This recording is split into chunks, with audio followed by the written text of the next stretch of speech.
સમાચારોમાં આગળ વાત કરીશું સુરતની તો સુરતમાં સરકારી કોલેજની જગ્યા ફાળવાઈ છે। વરાછા અને કામરેજના સ્થાનિકો માટે વ્યવસ્થા કરાઈ છે। સરકારી સાયન્સ કોલેજની જગ્યા ફાળવાઈ છે। લસકાણા પાસેના વાલક પાટિયા પાસે ફાળવાઈ છે। વર્ષો જૂની સરકારી કોલેજની માંગનો આવશે અંત।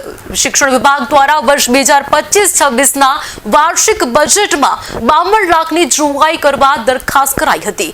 દરખાસ્તને મુખ્યમંત્રી દ્વારા મંજૂર કરવામાં આવી છે। કોલેજના બાંધકામની કામગીરી વહેલી તકે પૂર્ણ થશે।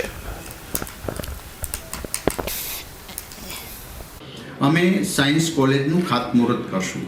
સુરત શહેર સુરત જિલ્લાના માટે આ ગૌરવરૂપ વાત છે કે સાયન્સ કોલેજ જ્યારે વરાછા સાયન્સ કોલેજ વાલક વિસ્તાર કામરેજ અને વરાછાના બોર્ડર પર બનવાની છે ત્યારે દરેક વિદ્યાર્થીઓને એમનો લાભ મળશે।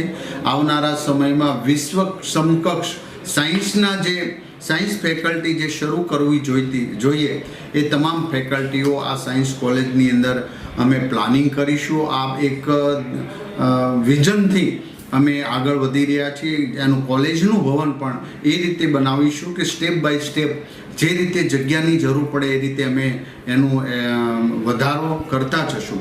આજે ખુશીની વાત છે કે 52 કરોડ રૂપિયા રાજ્ય સરકારે એસએમસીને આપ્યા। એસએમસીએ આજે